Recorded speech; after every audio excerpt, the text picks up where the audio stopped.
So hello and welcome to an update for our latest budget model railways industrial shunting and switching layout. So quite a bit of work done on this actually since the last video. So last time I really just got the track plan down, and the really regular watchers of you will have seen me do a tutorial Tuesday on how I started making this, which is the loading dock. But there's also lots of other buildings done. Now what we're going to do is, this video is just going to be showing you what we've done to the layout. Next Tuesday we'll then do a tutorial Tuesday update on how I actually built these buildings. So if you look at them and say, oh yeah, that's great, but we haven't seen how to build it, that'll be a little bit further on, and equally I'm not going to cover it now. Actually, just notice, let's just take that out of there. It's my paintbrush. So what have we got? Well, we've got this loading dock. So those of you that saw the video, I'm really pleased with this. It's just corrugated cardboard. What I've done for the bottom is concrete. So I decided it's a modern layout, so we'd have a concrete loading bay, and that's just simply serial packet cards stuck to the mounting board card and painted grey. Now I'll explain in a moment, these signs came from a scale model scenery kit which we'll come to in a minute, and they were the leftovers, and then Doug printed off the numbers off the top for me. So I was so pleased with that what I've gone and done is built then an end part. Now that's not fixed on permanently yet, but that's where it will go.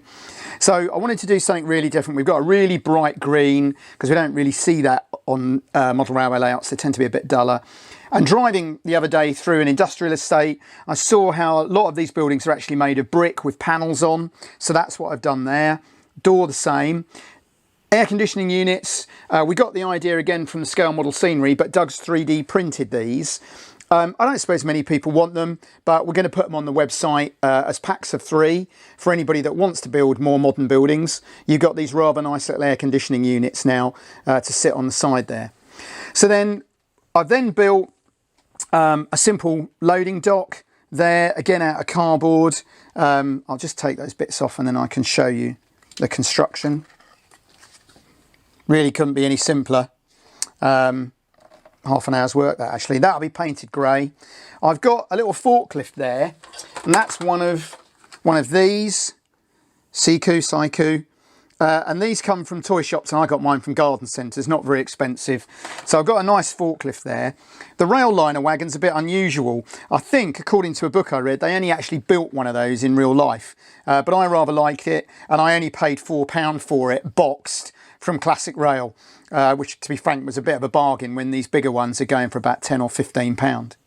So let's have a look at the rest of these buildings. So the next one along, now this is a company I've used a little bit before called Scale Model Scenery, and Doug will do a little link here or at some point in the video and just show you their website. But it's really easy to find. It's called Scale Model Scenery. They've got some really good stuff in there. They do laser printed pallets and all sorts of things. But I quite like these low relief buildings. Now you can do the usual with them. You can buy it as a download. But what I like is you can also do this, which is buy a kit. And they supply all the cardboard and everything, and that was about £8, which in the scheme of things is not too bad. It was an evening's work and it was quite fun, so I'm really quite impressed with these people, so much so that I've just bought this, which is a low relief office block. Again, it's just under £9 including carriage and postage. Yes, if I printed it myself I could then have as many as I liked, but I quite like having the kit one and just building it, if I'm honest, rather than all the fag of printing it. But it's nice to see a company where you've got the choice to buy them as kits or as a download, and I'm quite impressed with those. And they also supplied this, which is the printed corrugated fence. I actually got this cheap on eBay, and I've doubled it up, and then all I've done is built a very low relief cardboard and corrugated cardboard back. Copied an idea I've seen before, that I've sat the fence 5mm away rather than just dumping it on the building, and that just gives us a bit of relief. But it really couldn't be any simpler. It's a bit of cardboard with some corrugated cardboard and the fence in front. So all in all, by the time all that's done, it's going to be, I think, look quite something, quite realistic.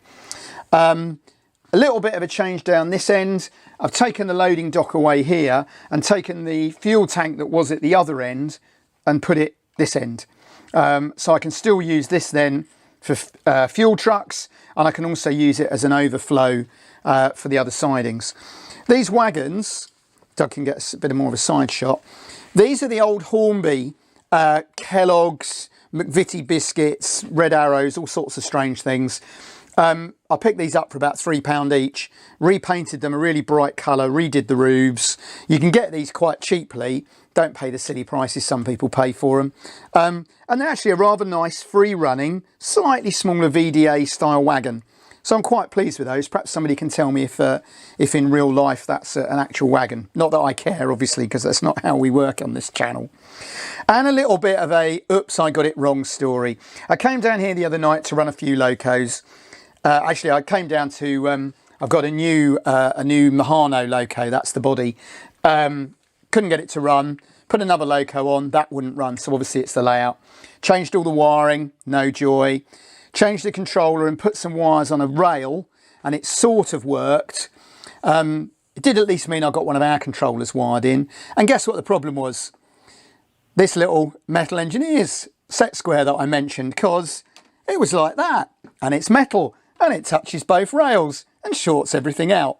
Now, being DC and not DCC, it didn't blow up an expensive controller or loco, but it did stop the whole thing working. Cost me half an hour to fix it. I did read once of some poor guy who literally spent weeks trying to debug his layout, only to find a track pin stuck in the blade of a point. And every time the point moved, it shorted his whole layout out. And it took him months to work it out. So there we go. A nice little update on the layout, and as I say, we'll do a little tutorial Tuesday on how we actually built all this. But I'm really pleased with this, it's coming along well, and we'll do another little update as soon as we've done something.